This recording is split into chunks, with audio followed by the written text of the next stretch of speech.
Oh yeah, okay. Yeah, I'm going to need another data. It's here. Yeah. Okay. I see. Thank you. Alrighty.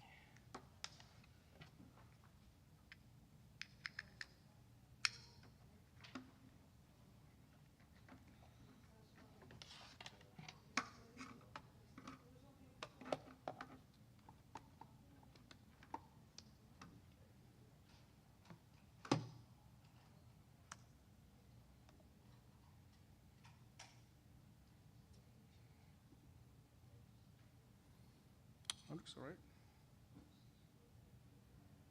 That's all I want anyway.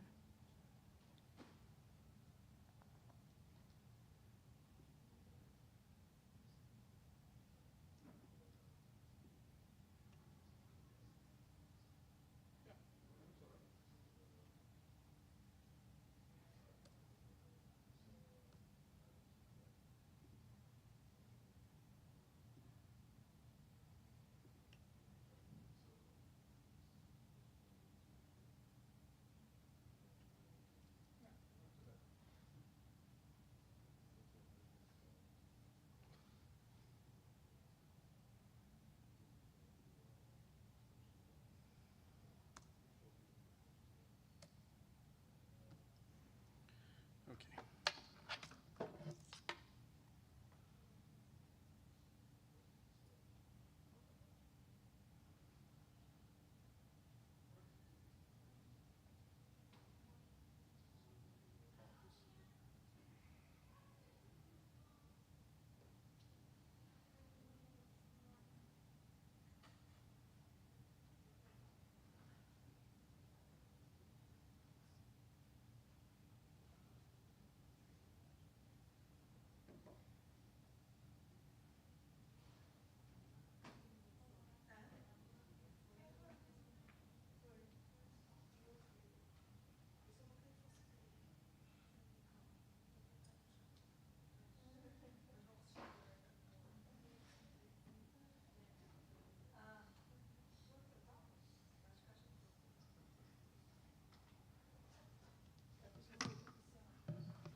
So good morning, everyone. Welcome to the fourth day of JuliaEO 25.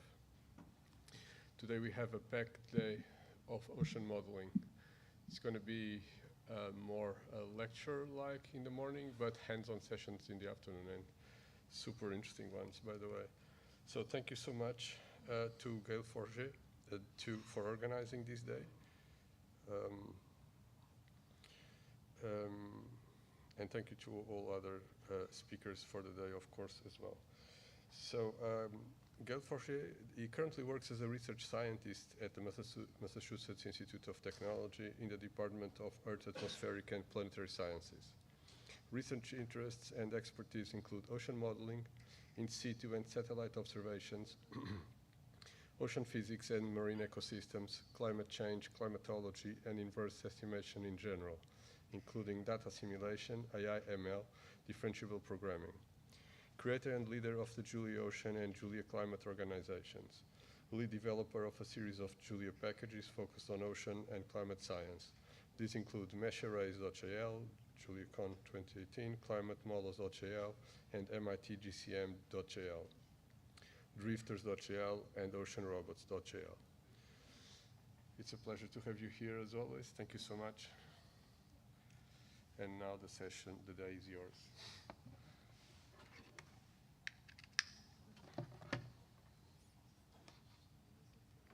All right. As I plug in, I will also start by saying thank you. Thank you to Joe and to all of the organizing team. This event has been a lot of fun and very interesting as always. And it's a great pleasure to be here. All right, so I'll get things started. Oh, whoa. Maybe. Okay, all right. Okay, so I'll get things started. This presentation is meant to be a little bit of an introduction to the session, but it's also, pretty opinionated. It's rooted in my own work in some ways. If you've been listening and attending the conference so far, this is going to feel, sort of the same, but slightly different compared to the topics we've covered. And so I'm going to try and emphasize these connections as well between the Earth observation topic and the ocean modeling topic, as well as between the sort of more AI surrogate modeling stuff we learned about yesterday and this. So let's get going. I'm going to talk to you about like 4 different aspects. What I'm going to call general circulation modeling in first. So this is, the sort of the big models that we developed to simulate mechanisms in the ocean. Then I'm going to put the emphasis on the data side of things, as a lot of our modeling and science is driven by data. Then we'll focus on the geospatial component in the third part, and talk a little bit about this community building that we're doing here and beyond, which is something that I'm always very interested in. So general circulation modeling, and here I'm looking at the work that's been done in my department, emphasizing 2 specific models, the MIT GCM and Oceananigans, which we are going to hear more about from Simone later today. So these are some of the main contributions that my department has made to the field in terms of ocean modeling. That's not it, but I wanted to sort of highlight those 2. The MIT GCM, so on the right-hand side, you have sort of the commit history from those 2 models. MIT GCM, over time, has had 20,000 commits. So that's a pretty sizable effort from our perspective. Oceananigans is slightly less, but catching up quickly. And so you'll notice that the beginning of the time axis is different as well, right? So MIT GCM here I started in 1998. whereas oceanigans really started 20 years later, and in a way is a re-implementation of the same numerics with a lot of more innovation, and I would say to a large degree driven by the need to go to GPUs, because that's a technology that really takes our modeling to a brand new speed. So I'm not going to say that much more about these graphs, although I found them kind of fascinating the way they go up and down. I was told yesterday that the sort of tapering down that you see in the oceanigan side has to do with the use of squash commits as opposed to a reduction in number of effort. So it's just more code for less commits in a way. But I'll say one thing, which is like most of the people here, when we do these sort of things, as scientists, we're really driven by the question, the science we are trying to address. It's typically funded that way, and so we're kind of doing this on the side. So it's a lot of effort done on the side. And sometimes we kind of keep it quiet too, because our agencies are not always fond of us doing infrastructure work. So we're all kind of on the same boat, and I would say we're very indebted to this community as well in terms of the architecture infrastructure development on geo side and the files. All right, enough on this slide. This is some of my stuff more specifically. So one of the things I did is we have the MIT GCM, which is one of the most widely used and very useful model out there. I wanted to be able to integrate that into my Julia work, so I developed this interface called MIT GCM GL that now I can use to both pilot and interact with the model runs, and as well use to analyze the results. So with MIT GCM GL, essentially I can forget about the fact that MIT GCM is in Fortran and operated through text files and shell scripting and stuff like that normally. But it's also, in my mind, a way to have MIT GCM in Julia already and make myself ready for when oceanigans can become the workhorse for my sort of workflows. So that's why on the left-hand side, there is what I call climate models GL, which is a generalization of these kind of concepts. So now I have a list of different models in this that are in whatever language, really, and that I can operate in a standard, simple way, interactively from Julia. With the notion that, again, when I want to use MIT GCM or oceanigans, it's just like sliding for the other, right? So I'll tell you more about this in my later presentation. One of the things that I love about Julia is the interactivity it provides. So I wanted to emphasize that. In many ways, this effort to move MIT GCM to Julia opens a whole new way of doing modeling. So on the right-hand side is the Julia RUPL version of what it takes to do like a multi-decadal simulation of MIT GCM today. And on the left is the Pluto.gl interface. So Pluto is a notebook framework that some of you know. We will use it this afternoon. It is reactive, meaning you end up with an HTML page, and if you click, things just react. So it's not necessarily the way you want to operate gigantic simulations, but it's fantastic for communication and exploration and interactive analysis. So by just writing this little interface to MIT GCM in Julia, you get all of that for free, which is fantastic. Another line of my research involved simulating ocean circulation and processes not on a grid, as we were talking about before, but following the fluid. And so that's one of, maybe the biggest difference between what the geo community does and what we do in oceanography or in climate science is like, for us, everything is moving all the time and to a first degree. So if you're doing science on land, there's also movements, but they're often neglected, right? It's much more static. So a popular way of framing that and addressing this movement of things is to actually simulate processes along trajectories that follow the fluid. So here are two examples from this drifters GL package that I created, which lifts the Julia ecosystem for differential equation very directly. So it's a kind of a somewhat thin layer over a beautiful framework that Chris largely participated in creating with his team. And you have two examples on this screen. On the right-hand side is the ocean one, where we are following the Gulf Stream, as you sort of see, or might guess. The colors represent the depth of the particle. This is in 3D. On the left-hand side is another example from the atmosphere. This is based on a simple simulation of the atmosphere by the MHEGCM, which can also do that. And the dots are the results of the particle tracking algorithm. So this is already an example of these kind of composed workflows with different models that we pile up one after the other, and that I will tell you about later in the second session. Alrighty, before I move on, I want to emphasize one of the very important aspects of ocean modeling today, which is the modeling of the marine ecosystem.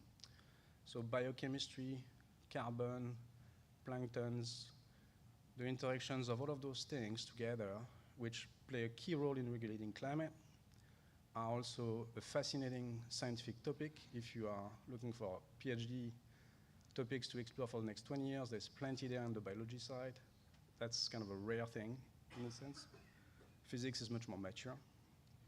And there's a lot of activity in the Julia community on this. So I've highlighted the two packages that you will find in the Julia Ocean organization.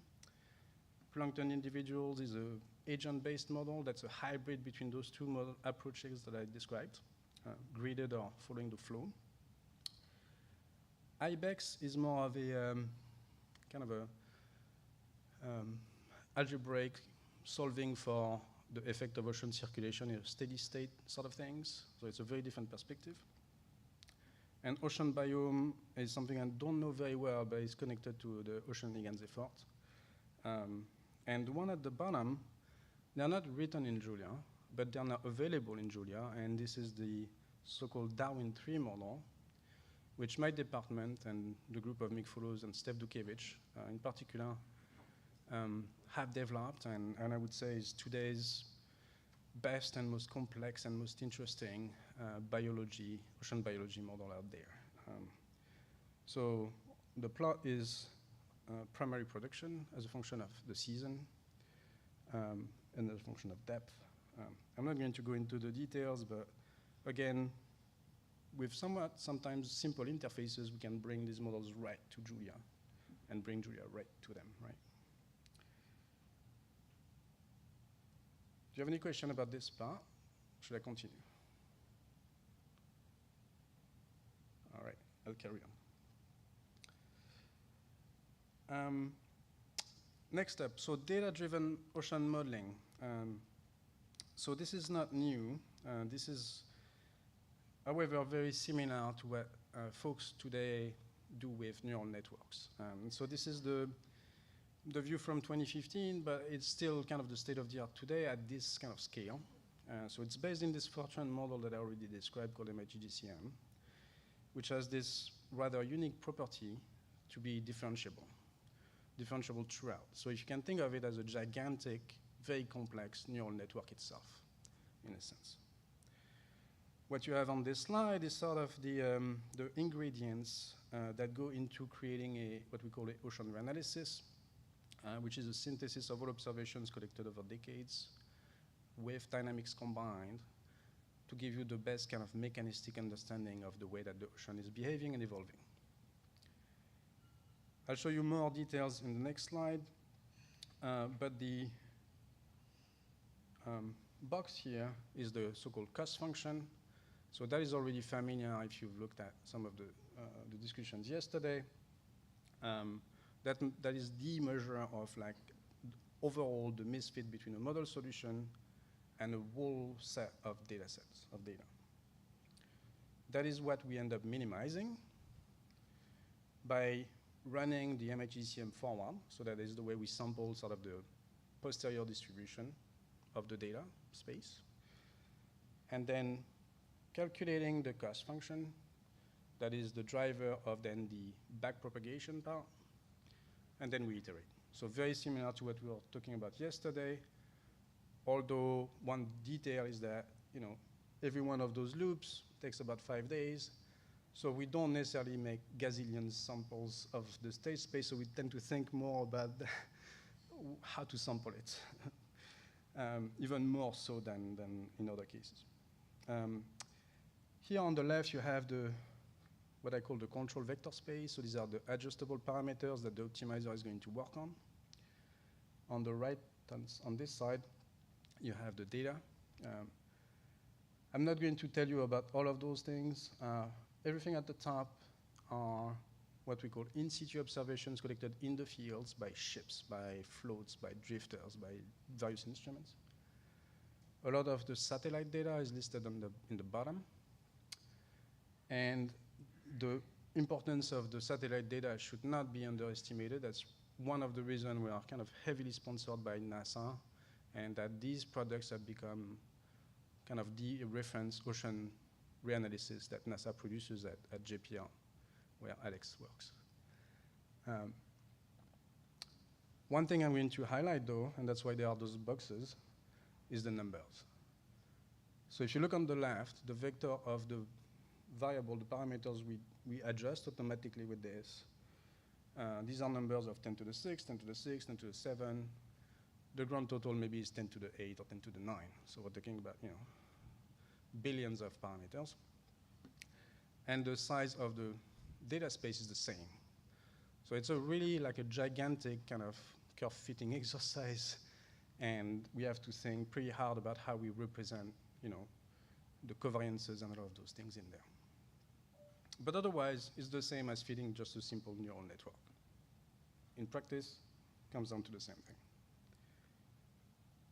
EcoGL, which is loaded here, is my sort of abstraction of this process so that it can interface with all of the things I do. It's not that much more. Just to clarify, the source of the size of those numbers comes from the discretization, right? Is that like the 10 to the 7? Yeah, it comes from the size of the state vector for the fact that we have initial conditions, and then we have also maps of internal ocean model parameters that represent some parts of the physics we don't know very well, like mixing rates. But also, and the bigger number come from the fact that we try to handle the uncertainties in the atmospheric boundary condition, which is now a time series of atmospheric reanalysis fields. And so these we adjust like every 2 weeks. So we take the size of a 2D space, multiply that by 20 times. So that's like the interface between the two models, the atmospheric model and the ocean model. Yeah. Yeah, so that number could be reduced, and in some cases we reduce it a bit. But nevertheless, we're talking about 10 to the 6, 10 to the 7. Yeah. Alrighty. So there's a lot of data, right? I tend to distinguish two sides, like I've already done, gridded data sets and then sparse data sets. Here I have shown 2 examples, and both of them are part of the reason I created the climatology GL package that interfaces with these sort of things. On this side, you're looking at a SST, so sorry, sea surface temperature anomaly. This is how we monitor the warming of the ocean from space the most directly. This is something that you have heard about in recent years because it's reaching new heights. And there is a whole set of scientific questions related to marine heat waves. So this is part of the reason I'm working on this particular data set. What you're looking at is a Pluto notebook that will let you explore this sort of time series, the time series of these data sets, and get a map like this. I'll show it again later. So this is sort of an input to my workflows, whether that's the data-driven modeling I was telling you about or my scientific analysis. On the left-hand side is more about the output of the ocean analysis. So these are time series of ocean transports. One of the things that the ocean does is it takes, say, heat here and it moves it elsewhere. For example, in the Atlantic, with the Gulf Stream, we tend to bring some heat towards the higher latitude, which moderates the climate in Europe. So monitoring and calculating these things precisely is an important scientific goal. And that's one of the reasons that we create this ocean analysis. So this is now also something that in the end I make available, those end results, through Climatology GL.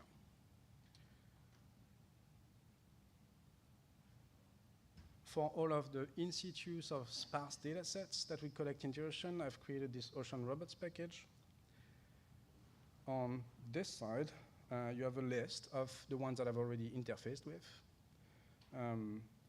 And a map in the middle shows some of them.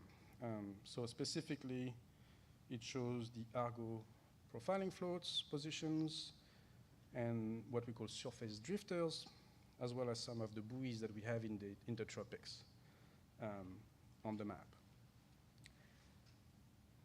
With these things, of course, you can do geospatial statistics, and we'll get to that in a bit. The list on the right-hand side is, most of the main ones are already there, but the idea is to keep building this up. These are fairly complex data sets. And I think with Julia, we are making it much easier to look at them. So I think I'm really excited with that.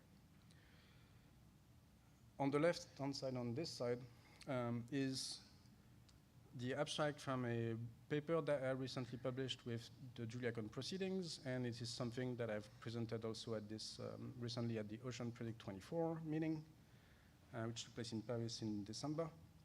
So it's titled Digital Twins for Ocean Robots, because the idea really is to bring together the models and the data through these sort of interfaces to enable them from benefiting from one another.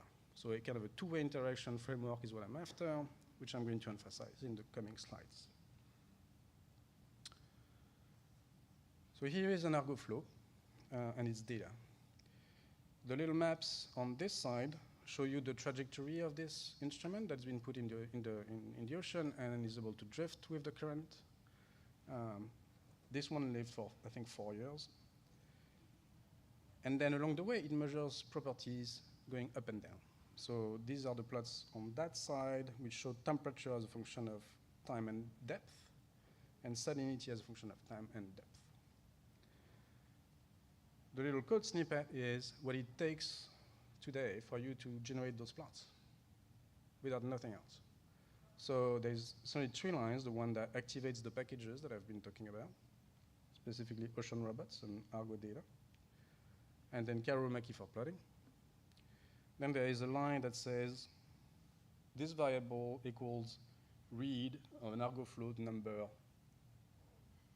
6900900. That's the identifier of that particular instrument. And then the third line is the plotting. There's a little bit hidden underneath, specifically that the read command looks if you already have the file or not, and if not, then it downloads it. And then it reads the netcdf file in memory, processes it, interprets in the vertical on the fly, returns a data structure, which here is called Argo, the result is. And because we've done that, because we have the data now in a data structure that is identified by a type, the plot command can just dispatch and do what it needs to do. Yeah.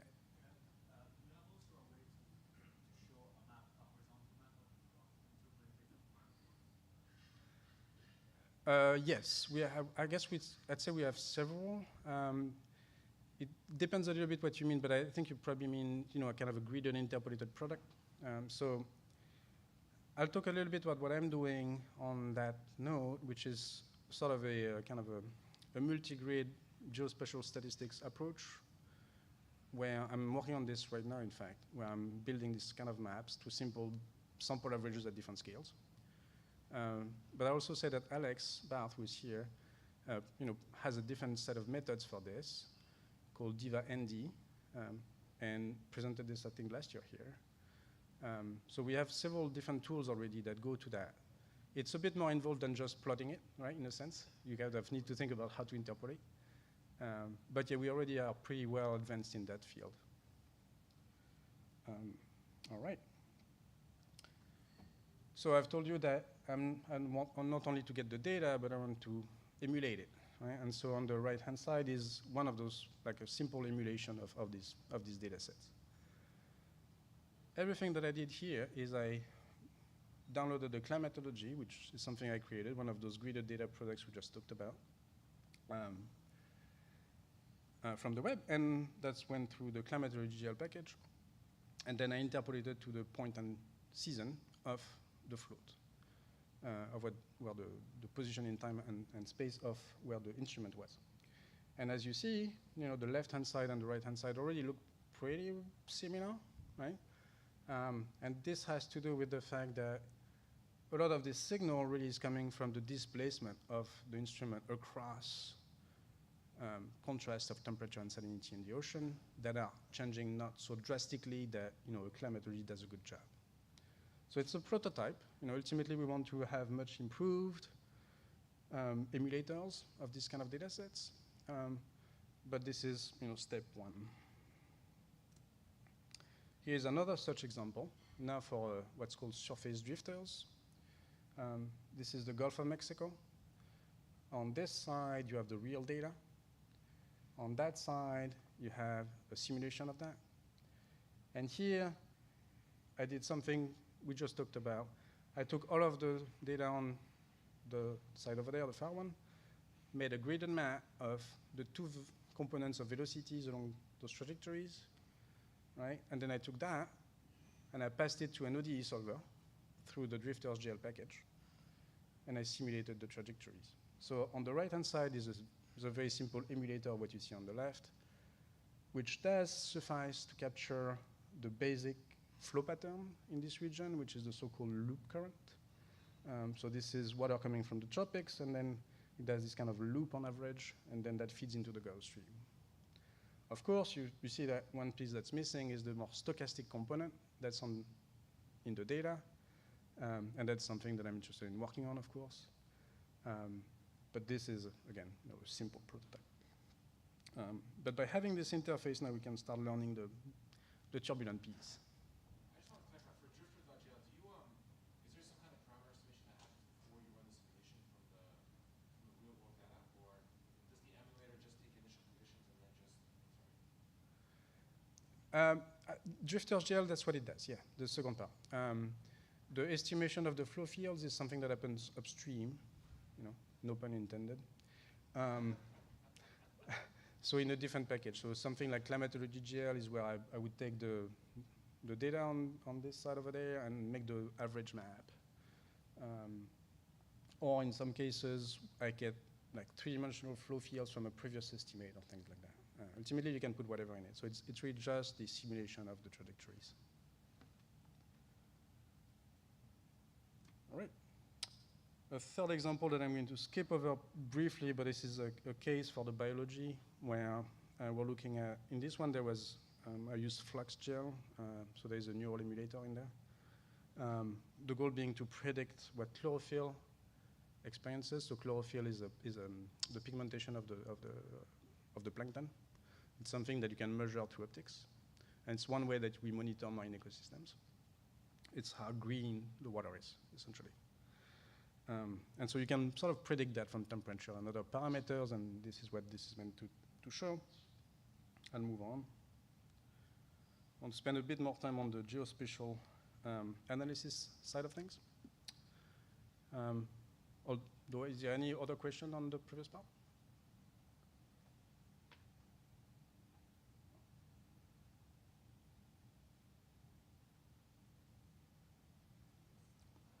All right.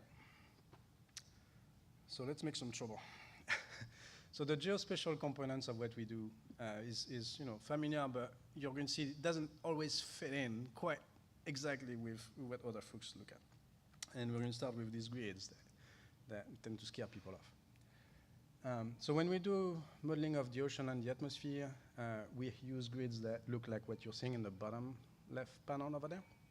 And there are 3 of them. The very far bottom left, that is in fact what the geospatial spatial community is mostly used to, which I would call a raster. So it's a regular grid of longitude and latitude lines. But it has this thing with the convergence at the pole, which for a lot of numerical methods is not ideal because it imposes some very, very strict, conditions that make it very expensive to calculate things. So the community has designed other ways to do the gridding of the Earth. One is the cube sphere, which is the middle panel over there on the left. And that's what people do when they do finite volume or finite differences methods for the atmosphere, for example. Milan, which I think is going to tell us a bit about that tomorrow, uses more of a spectral sort of methods, which comes with different kind of grids. But similarly, it makes life a little harder on the users sometimes, and it is the sort of complexity we get. The one that is the third one, that's what we do for the ocean today. So it's like the middle one, but with a piece of the left one, and we took advantage of the fact that somehow we can, for the ocean, because we have land, we can put the singularities of the grid on land. So we've moved this whole thing, kind of this cube sphere bit up. The panel on the top over there shows you the typical grid scale. So it's all heterogeneous is the message here. Right, so nothing we do is straight lines or isotropic sometimes, but definitely heterogeneous. And then in the end, we want to represent these grids on a computer. So that's where this panel here comes in. So this is how we represent it on a computer, the grid that is. If I take this and I kind of lay it up on a plane,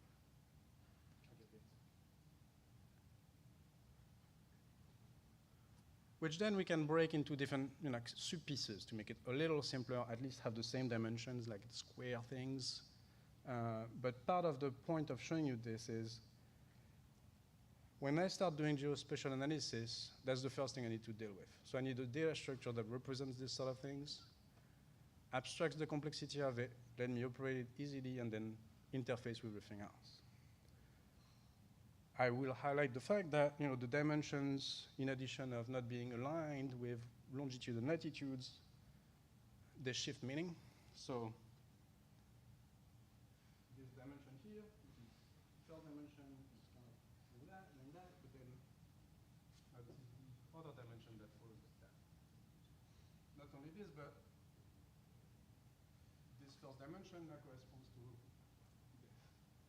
So everything is sort of a bit challenging, but you can abstract it away, and then you deal with it the same way you deal with a normal array, and that's what mesh arrays does.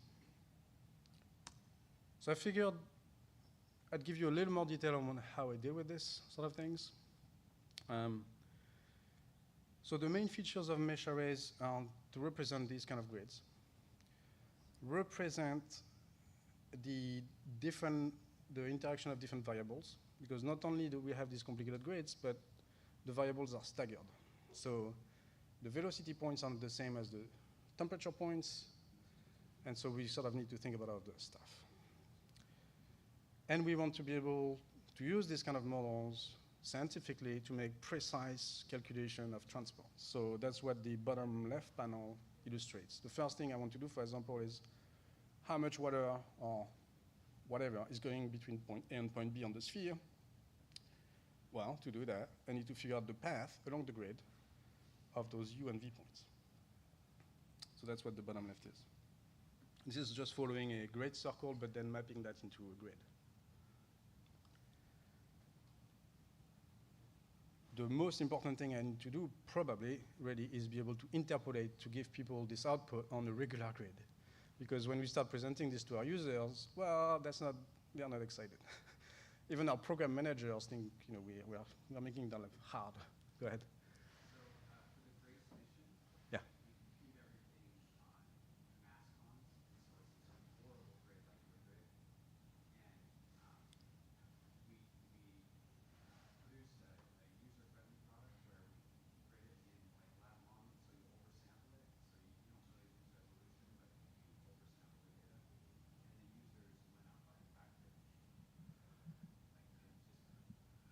Yeah. No, I'm totally with you on that. We have the same experience, essentially. That's like, we want absolutely to provide the output on the native grid, because with interpolated stuff, you lose the ability to do precise calculations in many ways. But your point is exactly right. The vast majority of users, the first thing they want is something simple to use on a regular grid, and so for us too, it's like absolutely crucial that we do that. Yeah. I should say there's also an example of, you know, other ocean model grids that are worse than any of this, which are what people call unstructured, where not only are they not simple, but they are like hexagonals, like your mascons probably, and then they concentrate in some regions, so they're like, every time you do something like that, for your user, you just need to think, I'm going to give them an interpolated product that's simple, and that's the entry level.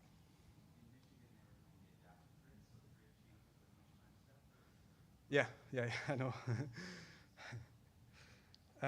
So the interpolation scheme that I've devised for this is what's sort of explained on the right-hand side. I needed kind of my custom interpolation scheme. It represents a lot of the same steps, I think, that other people do. But I did this way back then, and really targeted for my grid. And so it starts with finding the nearest neighbor on the sphere. So I do that part in 3D. So I start by going to like a spherical space. Once I found that point, then I can start zooming in. And so I'm going to figure out what subdomain is that in. I'm calling that a tile. At which point, I do a stereographic projection to the center of the tile so that it goes back to a map 2D space as opposed to being on the sphere. With this, I have a grid cell, and I know which grid cell I'm in, so I have 4 points, but it's not quite a quadrilateral. So I do a tiny bit of analytical algebra to bring it back to a rectangular or square. And at that point, it's very straightforward to do interpolation because it's just like one dimension, the other, and you're done. Go ahead. So with this package you got, that means the conservative remaining for bilateral grids for any type of grid. Conservative, you mean, what do you mean exactly? Ultimately, yes. I have not tested the conservation really in some way. There's one component to this, which is the way to, I think, do conservation properly is to really like look at polygons and their intersections and all of that. That is something that I have not implemented, but we were talking about this with Milan the other day, and we have the same problems when we couple different components. So it's kind of something we're working on, and we'll be there soon. Yeah, because we want to couple with Yeah. Yeah, no, it's particularly important when you mix, we're talking about conservation of properties across the sea surface between an atmosphere and an ocean. And so here is you don't want to lose like, half of the heat along the way. And even if you're going to do calculation of ocean heat content, which is the integral of temperature, my recommendation at this point is still go back to the native grid where you know everything, all of the grid scalings, and you're not introducing any errors. Because not only is it complicated in 2D, but in the vertical as well. So when there is land, you can make, So I guess the answer is not quite, but, if you really want conservation, you sort of go back to the native grid, and then we're soon enough, I think we should have the conservative remapping. Alrighty, and the last thing, which is kind of to highlight the fact that having continent tends to mess you up a little, is how do you do covariance on the sphere, first off, and how do you do that in the presence of, say, this mess, right? And so that's one of the reasons, the way we do that is by, instead of using kind of a running window or something like that, we have a tool that uses diffusion, and you can map diffusion operations into smoothing and scales. And so that's something that is also implemented by Açores. And so with all of this, I've already shown you this. One of the things we're able to produce is like those precise estimates of integral quantities and that complements the interpolated model output that we provide otherwise. And then we do things like that too, right? We have these kind of high resolution models. I'm going to show you this in the video way because that's kind of fun to look at. So this is, a lot of what I've told you before is this data-driven ocean modeling we do. We do that at a 1 degree resolution, meaning like meshes of 100 kilometers. But we run the MIT GCM also at much higher resolution. This is from a simulation that was 4 kilometers in resolution. And so with mesh arrays, I'm able to read this thing in and again interpolate them. Here what I did is I put that on the, after interpolating, I wrapped that around the sphere and I'm playing with it with Mackie. And part of the reason I'm also showing you this is you will notice how rich in features this is. So you're looking at, in this case, I believe this was gradients of temperature. So the ocean, not only everything moves, but there is a ton of different processes at different scales. So it's a very complex medium, right? And this is meant to highlight that, just to make your head explode. I'll show you this part. Oops, can you do that? So this is a static image that I'm just showing you in a loop. This is now if I animate through it. And this is not the temperature like I did before. What I did in this case is these are gradients in sea level, which is a very dynamic quantity that's going to capture some of the internal waves that we were talking about on Monday with Adriana. So you see those beams that are generated by the interaction between the tides and the topography. And so these models are run at this sort of very high resolution because we want to study these processes and it's been used to benchmark satellites, in fact. This one is 4 kilometers. We have a simulation like that at 2 kilometers as well. I'm curious, what kind of compute is necessary in order to simulate this whole thing? Yeah, so this, I'll start by saying the output from this model is 10 petabytes in terms of volume of the output. I'd say it was run on like 50,000 cores on a big NASA supercomputer, maybe for 3 months, to do like a year and a half of simulation. So we'd love to be able to leverage the ClimaOcean GPU-enabled version of the model to sort of speed that up. This is really the state of the art today, in a way. And we don't do this every day. This was done really as a way to test out a concept for satellites or an instrument that's flying now. And so it's really the state of the art in a sense. Yeah, it's big. I've never run something this big myself. It makes for good movies, though. And so here you see, in addition to those internal waves, I'll just mention this, you see like those big currents, right? So this is the big ocean current that you see that's meandering and going around the Earth. There's turbulence in all sorts of ways that you capture, and so it's a very dynamic thing. All right, enough of the movie. I won't say I'm already running out of time. Just going to back here. So if you like this animation, I have a few more that you can look at on the JuliaEO YouTube channel, which involve some of the simulation of the pathways and those that I just showed.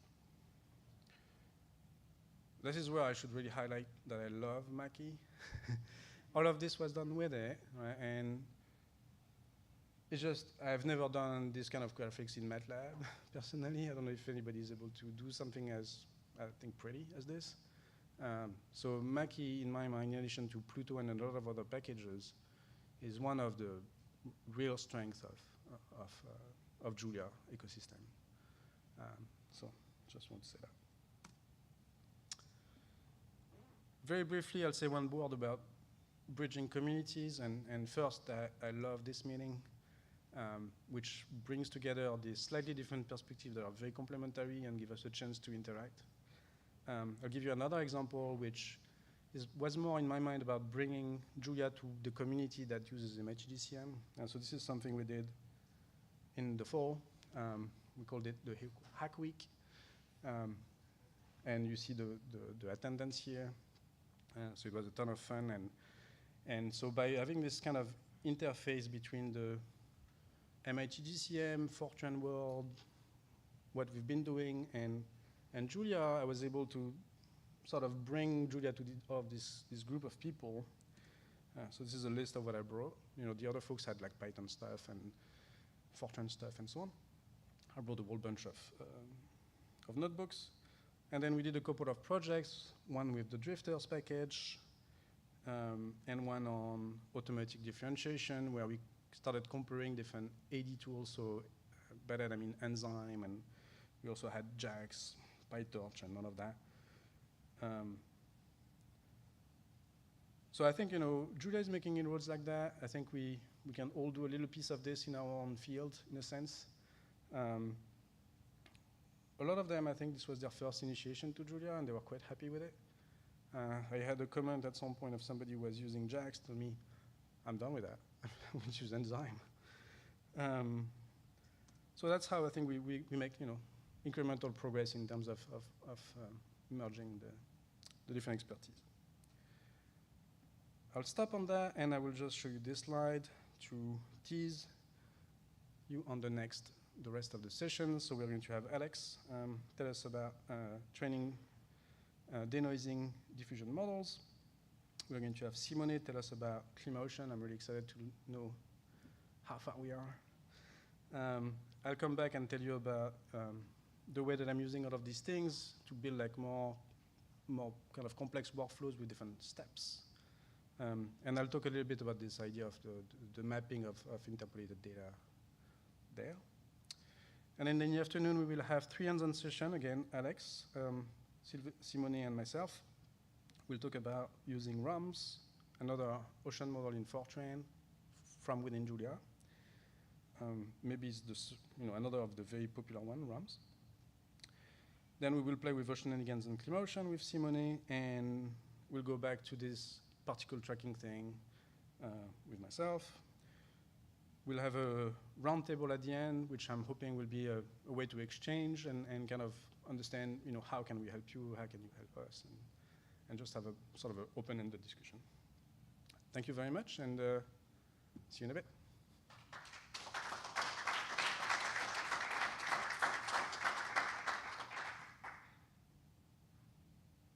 If there are any questions, I'm happy to take them.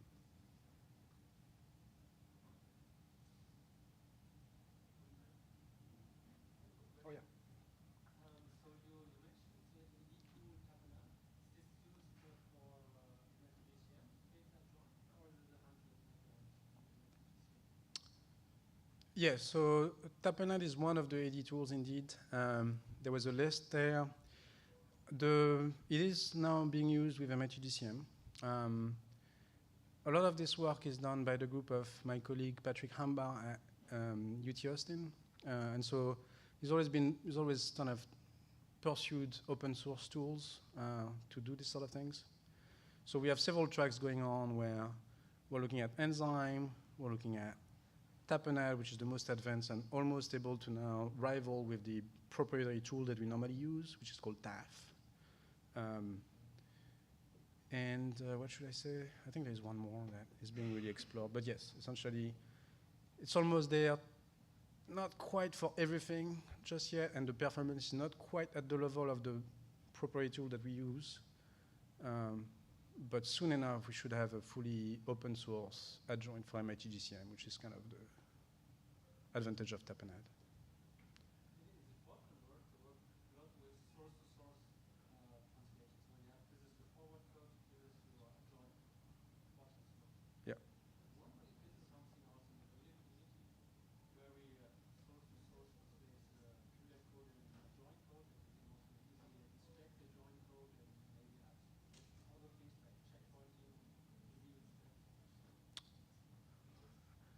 Yeah, so I'm not entirely clear how Enzyme works, but I think it's more or less what it does at the kind of LLVM compiling level.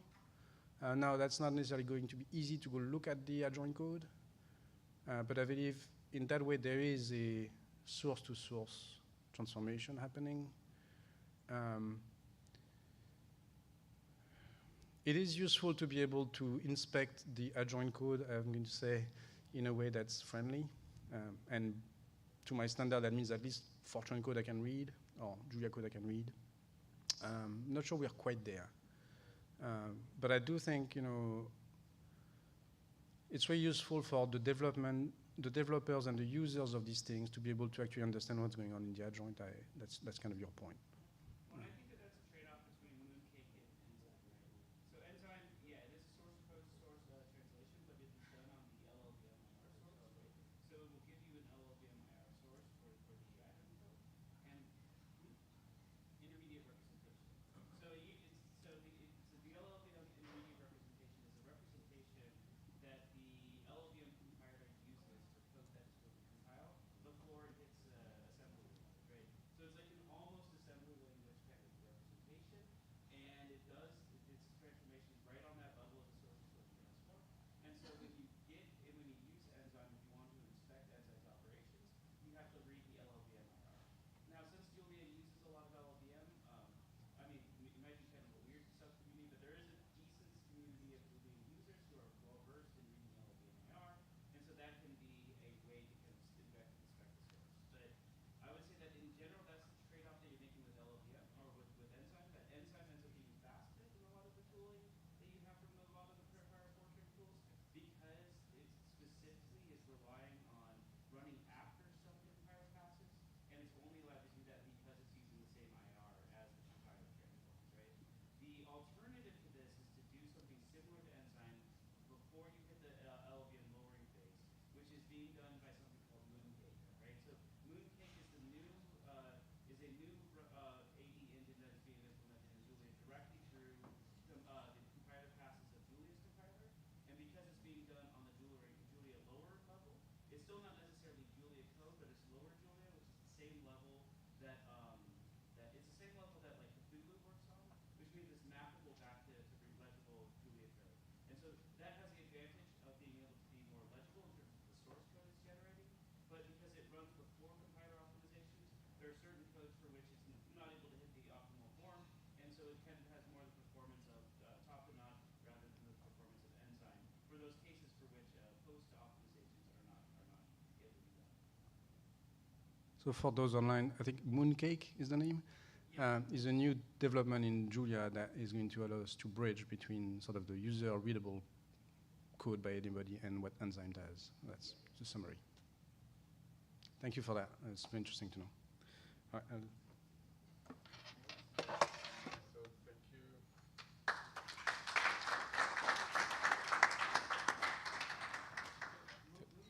Thank you, Gail, so much. So coffee break now. We'll be back at 10:05.